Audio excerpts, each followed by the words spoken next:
Hey everybody, I'm Hugh Brownstone for Three Blind Men and an Elephant. And with everything that's happened over the past few years in the imaging industry, I thought it a good time to revisit the Panasonic GH5 2 years after launch. It's a camera we bought with our own hard cash the moment it became available, and I think it instructive to see how it holds up today. But before we get into it, a few quick announcements. First, we have a few spots left in our 2-day video intensive coming up May 27th through 29th. That's just in another week or so. So if you want to start up your own YouTube channel and get there with less futzing and more making it happen, or you've already set up your own channel but want to raise your game, this in-person workshop in New York City is for you. I'll put links in the show notes down below this video. But in the meantime, you can head over to www.3bmep.com to learn more and sign up. Also, our friends at Hasselblad and Adorama are once again sponsoring the workshop, so please show them some love by checking them out at www.hasselblad.com and www.adorama.com/Hugh. Last, immediately following the workshop, for the rest of you out there who love street photography, we're having a free photo meetup and photo walk. Again, visit our website to register for that one too. Back to the GH5 2 years later, and the bottom line, which is this: for what we do, video-centric hybrid shooting, because first and foremost, we're actually photographers, though your mileage may vary, the GH5 remains untouched. Even with the latest full-frame cameras from Canon, Nikon, and Panasonic, or the hybrid camera that arguably comes closer to the GH5 than any other except its stablemate, the G9, I'm talking about the Fujifilm APS-C censored X-T3, the only way you get to the GH5's unlimited internally recorded 10-bit 422 4K video recording with an interchangeable lens camera is by shooting with 4 to 6 times the price dedicated video cams like Sony's FS7 series, Canon's C200, or Panasonic's EVA 1. Never mind the weight, or the fact that they're not hybrids. Or forget about 10-bit altogether, because we do. The only way you get to the GH5's unlimited 4K 8-bit 420 internal recording and IBIS dual card slots and a flippy screen is a GH5. That's the Reader's Digest version. If these things don't matter to you, which is fine, I get it. For my own personal street work, they don't matter to me either. Well, not that much. Please feel free to stop here. Though, yes, you might want to hear me say that other cameras have their advantages. The X-T3 offers, as do the Canons, sometimes. You know what I'm talking about. No dual pixel autofocus on the RPU and shooting 4K. Nikon's, maybe. I have to spend more time with them and install the firmware update. Panasonic S1 twins, yeah, actually. And Sony's, always superior autofocus. The high megapixel Z7 and S1R blow the GH5 out of the water for stills, as does Sony's A7R3, at least if you want to crop the crap out of it or do all kinds of tugging and pulling in post. The Z6 and the S1 blow it out of the water when you want 10/10 low light performance or dynamic range. The new Z, RF, and L-mount lenses are killer and possibly better than the best native mount 4/3 glass out there, though I'm not sure. I'm still working on that. And fair enough. You reach a certain point trying to get a crop sensor lens fast enough to duplicate full frame's shallowest depth of field capabilities that it gets so big, expensive, and just plain unwieldy that it probably makes more sense to just go full frame. Finally, that 5.7 million dot EVF in the S1 and S1R, OMG, best I've ever seen, and I need all the help I can get. Still, it's important to point out that with just a 20 megapixel micro four thirds sensor, the GH5 with native micro four thirds autofocusing glass is capable of staggering image quality, even for stills. And for stills, the GH5's autofocus is great for all but fastest action sports. Lawn bowling is fine. Spinning models at f1.2, okay, that might be a challenge. The IBIS allows us to shoot at much lower shutter speeds, which we like in order to keep ISO low. With lenses, a GH5-based system is a lot easier to carry over the course of a day pounding the streets of New York than any of these full-frame systems with native glass. We know because we do it all the time. Now, some of you are already aware of what I'm about to say next, but for those of you who aren't, I think it's really important for me to say it again.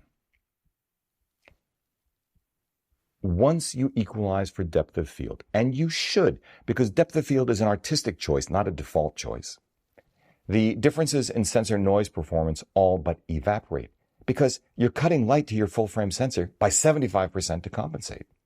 Once you push to ISO 12,800 in any event, the differences in dynamic range all but evaporate, because dynamic range is less than half of what it is for any camera at base ISO, and the difference between the full frame and micro four thirds sensors reduces at that point to about half a stop.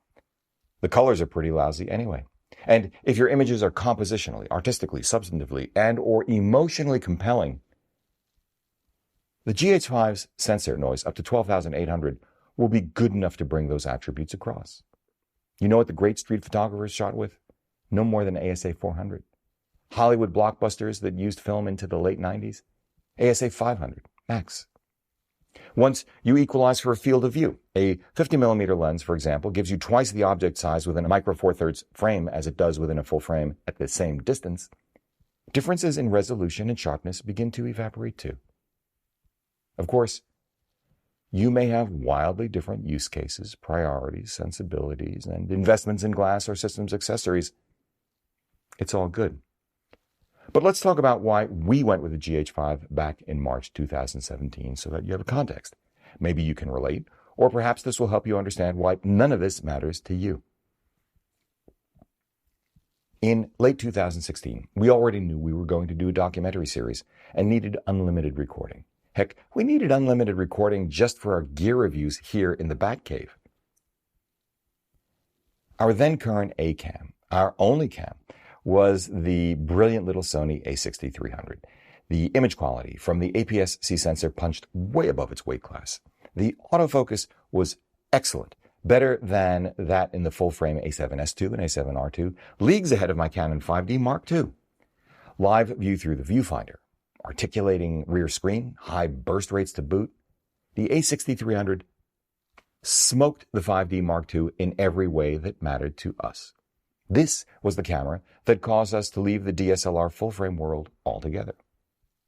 I realized, as we cut over to the Sony, that we no longer had any need for, nor any desire to carry the weight of, the holy trinity L-zooms I owned. I could see back in 2015 their day was coming anyway. Although I loved the 28-70 and 70-200 Ls, I never liked the image quality from the 17, not 16, that's how old it was, 17 to 35mm 2.8 L. With video set to take an ever-expanding chunk of our work, and both image quality and autofocus technology getting a bit long in the tooth, I sold all three of them. Never the intention of replacing like for like or trying to adapt them to the a6300, which is why I made money on the Switch. We found that the little, inexpensive, and optically impressive enough E50mm f1.8 OSS and Sony's FE28mm f2 covered most of our needs for this kind of work. Although we did round out our kit with a Zeiss 2 at 12mm on the one hand and Sony FE90mm f2.8 on the other, we ended up selling them.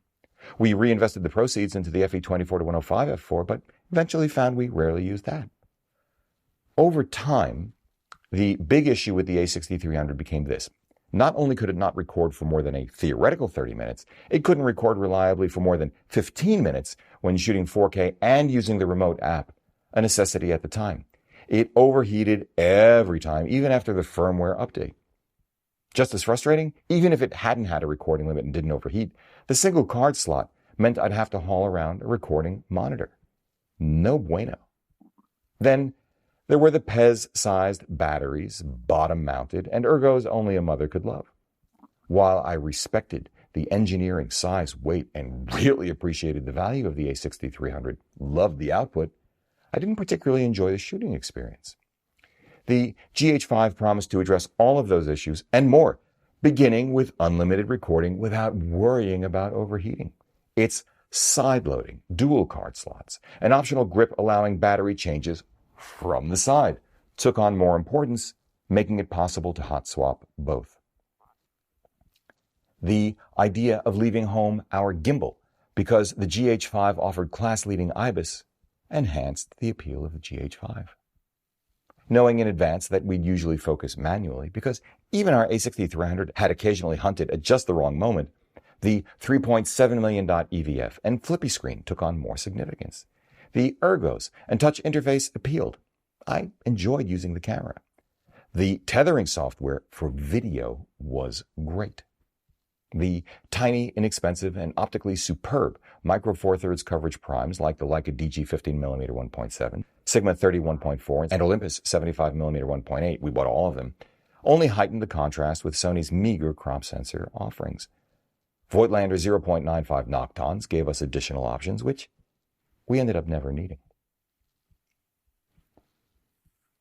We paid $2,000 for the GH5, less than $400 for the Sigma, less than $600 for the Leica, and less than $900 for the Olympus, maybe less than $800. The GH5 quickly became our A-cam. The A6300 began to gather dust. What did all of this mean from an output perspective? What did we do with it? What did it do for us? Well, the GH5 did everything we asked of it and more. We went from 10 episodes of our Mariner East documentary series in August 2017, when we named the GH5 Camera of the Year, to 25 episodes today. We ramped up our industry interviews with incredible photographers from the legendary Elliot Erwitt to friends like Pulitzer Prize-winning Brian Smith, Paul Giroux, and Nino Rakicevic. Because we trusted the gear, it required the least futzing around, it never let us down, and it freed up budget for other things. We sat down with the wonderful Ethylene Staley and Anya Sear of iconic New York gallery Staley Wise and the Cartier-Bresson Foundation, respectively. We started up our Good World Gone Bad series, and we amped up the volume and frequency of our gear reviews big time, all with the GH5. Our YouTube channel grew sixfold from 8,000 subscribers the month we brought the GH5 into the Batcave to 48,000 subscribers today. Guys, thank you so much. I rediscovered my passion for photography when I first went back out onto the streets of New York with the G5 and the Leica 15 1.7. Small, unobtrusive, tack-sharp, incredible stills autofocus in that milieu. But to be fair, okay, that passion was then ignited by a Fujifilm X-T2 and the Fujifilm 16-1.4 and 56 1.2. A Leica SL put me over the edge and gave me a serious gas attack, but it was finally the more accessible Leica CL system in which I invested for personal work, for joy. Though we still shoot with an iPhone 2, like the conversation we recorded with iPhoneographer and educator Cliff Pickett, or some of the travel stuff we post on Instagram. Now, since we worked together, during this time, Claudia's creative life followed a similar but different trajectory. Something just wonderful broke loose when she got her hands on a Sony a7 III, and she went on a photographic tear. Since we're constantly getting loaner gear to test, the next camera she got her hands on was a G9, same sensor as the GH5, and when Panasonic lent us their 50-200 2.8 to 4 Vario Elmerit, she went ballistic. Truly astonishing glass, wonderfully uniquely Claudia imagery. I don't know of another photographer who uses a 100 to 400 full-frame equivalent zoom as their go-to lens for street photography, but she does. We named it our 2018 Lens of the Year. Cue hammer time. You can't touch this. It's the full-frame equivalent of Sony's outstanding 100 to 400 G Master. It's every bit as good optically. It's less than half the size, half the weight, and costs about 40% less. It's 1/3 smaller, 1/3 lighter, and almost 1/3 less expensive than the $2,400 Lumix S Pro 50mm f1.4 by itself. These are incredible advantages over full-frame systems. We've printed and mounted photographs on our walls here up to 27 by 40 inches taken with a Fujifilm X-T2. As I'm speaking to you, we're finalizing an order through Whitewall for prints as large as 30 by 45 inches from the G9, same sensor, as I said, as the GH5 and the APS-C Leica. I have to admit, the new full-frame Nikons and Panasonics are spectacular, and that 4 by 8 foot banner sitting behind me was shot on an A7 III. But we'll be printing images and hanging them too from the Nikon and the Panasonic. In the meantime, you can get an idea of what we've been doing lately by checking out our Instagram accounts. I'm telling you that when it comes to photography only, the GH5 is better than you think. But I'm also telling you all of these cameras are wonderful in their own way in the right hands. It's a little bit like wands and their owners in a world of Hogwarts. The 5D Mark II introduced me to video. The A6300 introduced me to 4K. But the GH5 is what woke me up to the full breadth of what was possible with my limited means today. It lit my ambition. It allowed me to realize more of what I wanted to accomplish in a shorter period of time than any other camera system I've ever used. I'm telling you, the GH5 has served as much more than an appliance over these last 2 years. I'm telling you that in the real world, it gave us everything we needed. I'm telling you the two things it didn't give us, great autofocus and internal variable neutral density filters, we could do without. None of the latest offerings offer more at any price. Again, for what we do. But why is it that nothing has superseded the GH5 in that instance? Call it physics, economics, and the difference between what companies need and what we need and want as image makers. With physics, it's clear. Bigger sensors with more megapixels require more processing power and generate more heat. All else being equal, smaller sensor-based cameras with smaller glass can be designed to operate at faster burst rates, faster frame rates, higher bit rates, richer chroma sampling, more robust codecs, more responsive autofocus. With an absolutely frightening contraction of the industry, which has no end in sight other than zero, companies need higher prices and even higher margins to blunt rapidly, continually falling shipment volume. More important than revenue is net operating income. The key to achieving that is offering features that can be sold as making big differences to people who have the wherewithal to pay for them, while simultaneously, ruthlessly, necessarily keeping development and production costs down. The key to doing this is leveraging core competencies and economies of scale and marketing the heck out of the result. Made possible, in part, by seeking gains through low inertial drag technology, that is, software and electronics rather than hardware like camera bodies and optics, which help explain the increasing role of firmware updates, software correction, and both cloud-based and edge AI applied to autofocus, as well as Canon's and Nikon's reluctance especially to walk away from their legacy glass. It's a balancing act because no company ever wants to cannibalize its own higher priced or higher margin products, which pretty much tells you everything you need to understand about what's happened in the market over the past 2 years since we bought the GH5 and why the GH5 is holding up so well. At the product level, Canon, Nikon, and Panasonic finally entered the full-frame fray after holding off as long as they could with the RRP Z6, 7, S1, and S1R, and in each case a small number of new mount, state-of-the-art glass. Wonderful glass. I'm talking optical quality, autofocus technology, and a shift toward lighter weight. Brass barrels don't make as much sense as they once did. Really, there is an inherent advantage to any company which designs and builds lenses, especially today. Computer-aided design and manufacturing are more widely available. Shorter flange distances help. And the newest sensors out-resolve what were once deemed, often, excellent glass. It's easier for us to see the limitations of legacy optics. Canon needed to protect its DSLR business and cinema EOS business, elongating the tail of long ago depreciated investments in both. They let their sensor chops languish, never invested with commitment to IBIS, but continued to maintain a core competence in lens design and manufacturing. Ergo the R and RP, with, frankly, no new core technologies, but some interesting and much more expensive new glass. It's fair to say they prioritized investments in other sectors like networked surveillance systems, and the Netflix-approved high-end C700 over products that would appeal to people like you and me. Nikon needed to cannibalize its own DSLR sales because it had no higher margin, higher priced product lines to protect, no video line comparable to Cinema EOS. So they could either do it themselves or have someone do it to them. It took them a while to realize just how fully Sony, Fujifilm, and Panasonic were doing it to them. But once they did, I think Nikon went all in with the Z6 and 7, including completely new bodies and IBIS. I don't think they held back on 3D autofocus because they were trying to protect the D850.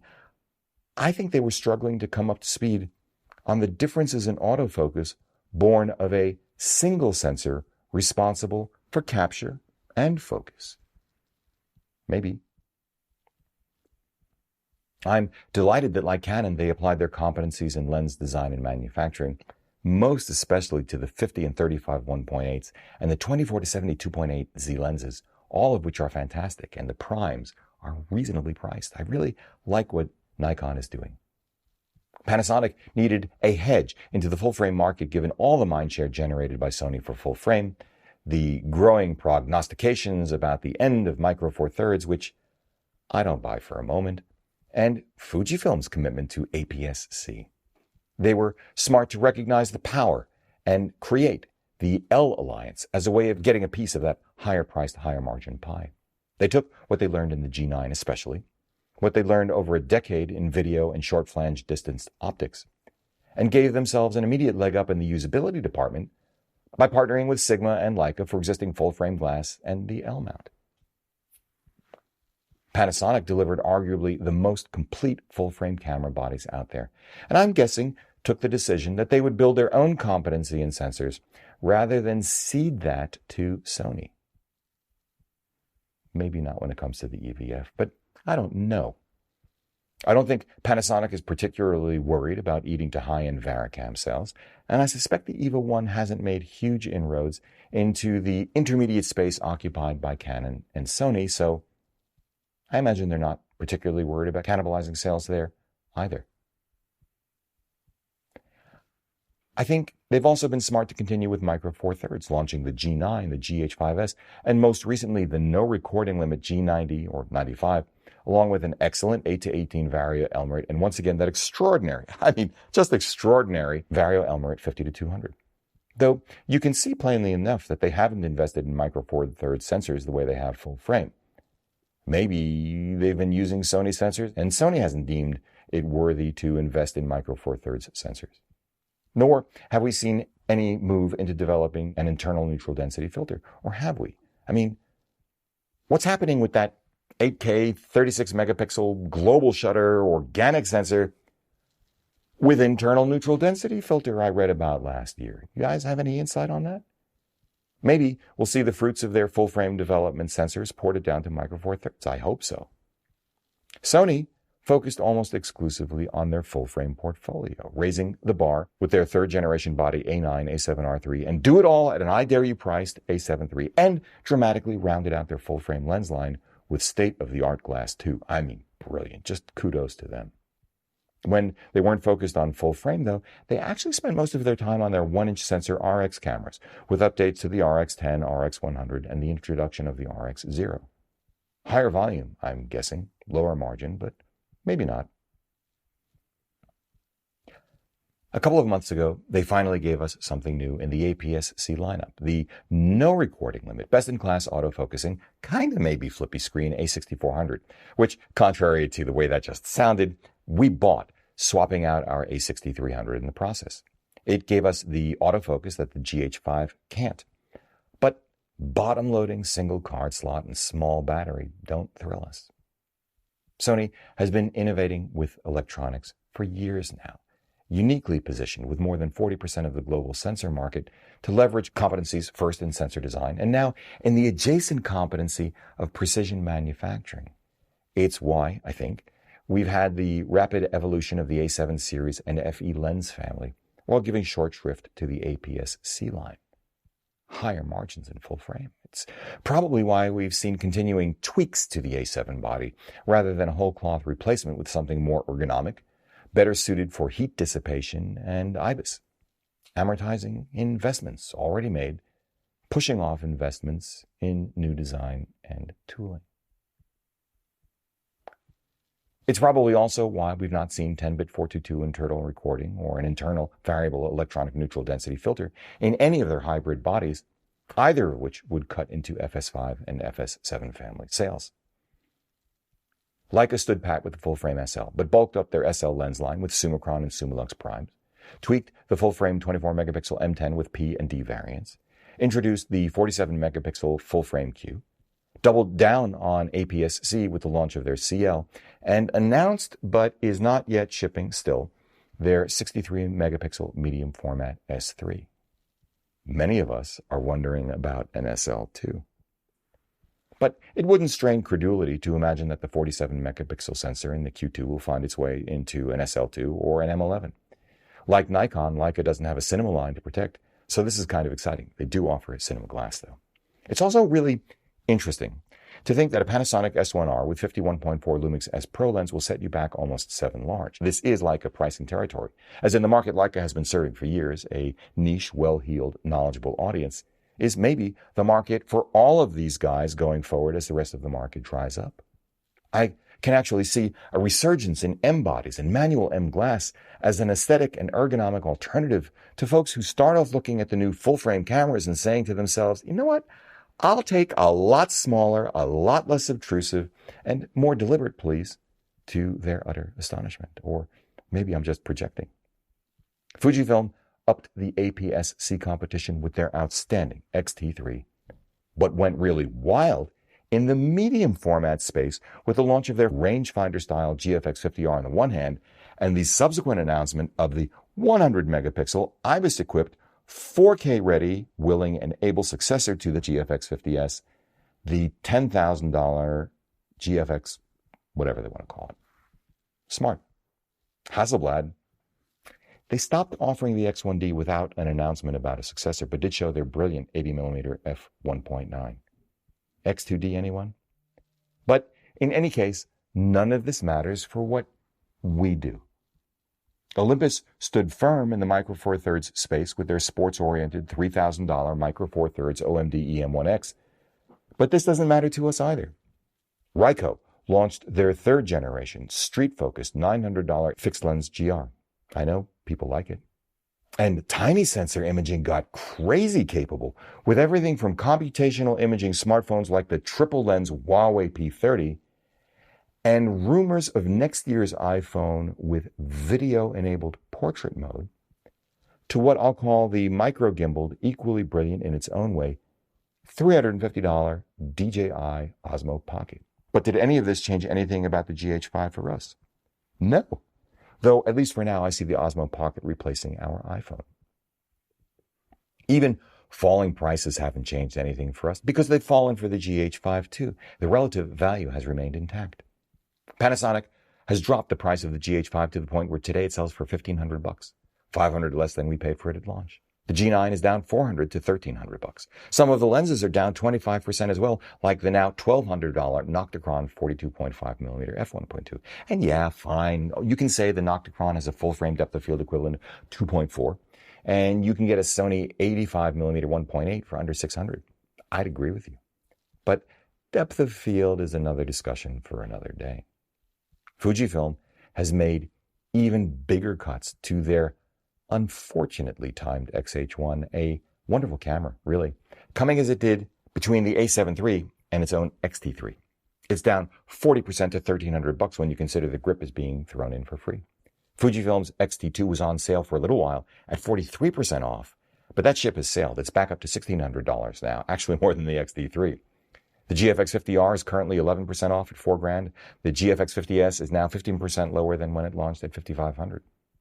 Canon and Nikon's bread and butter DSLR prices, like the 5D Mark IV and Nikon D850, have dropped 15% or so, but both companies have already begun discounting their new mirrorless cameras by up to $700 with lens bundles. In fact, the RP with kit lens now costs the same as the GH5 with Leica Vario Elmer at 12 to 60, but I'd rather have the GH5. I don't think what Canon is doing is brilliant. I think they're doing what they have to compete. Leica has effectively discounted the SL a whopping 50% when bundled with their full-frame 24 to 90 Varia Elmarit. But the imputed price of the SL alone is still $3,000. It does less for us in video than the GH5 and introduces us to glass too rich for our commercial work. Over on the dedicated camcorder side, Sony's FS5 can now be had for just about half of what it sold for at launch, dropping from $6,700 to $3,500. Ditto Canon's non-4K workhorse C100 Mark II, down 45% from $5,500 to $3,000. But they're not hybrids. Again, I'd rather have the GH5. That's it. I've thoroughly exhausted myself. In the end, we're back to the beginning. When it comes to video-centric hybrids for hardcore video shooters, you can't touch this. For the set of tasks and for the audience for which it was originally intended, the GH5 remains peerless. In such a fiercely competitive space, that is a singular achievement. If you like what you've seen here today, please give a thumbs up, subscribe, join the conversation below. You guys continue to be just incredible, knowledgeable, inspiring, funny. I mean, you're a joy, truly. Follow us on Instagram and Twitter. Grab one or both of our new Hold That Thought t-shirts you wanted us to put up at our new 3BMEPthreadless.com store. Support our work by using our affiliate links down below in the show notes, dropping us coffee money via our PayPal link down below in the show notes, or even better than that, we invite you to become a patron of our work over at Patreon. Link down below. We've created our Patreon page because we are stoked to bring you not only gear reviews, but with our What Were You Thinking and Good World Gone Bad series, historical, educational, artistic morsels, and longer form conversations, not interviews, with world-class photographers, curators, gallery owners, keepers of the legacy, folks like Elliot Irwitt, Agnes Cyr, Mark Lubell, Ethylene Staley, and friends like Brian Smith, Paul Giroux, Nino Rakicevic, and more. We'd really like you to join us to deliver this kind of content regularly. Your support on Patreon will really help us ramp it up. In which case, as always, we thank you for it. That's it. For Three Blind Men and an Elephant, I'm Hugh Brownstone. See you next time.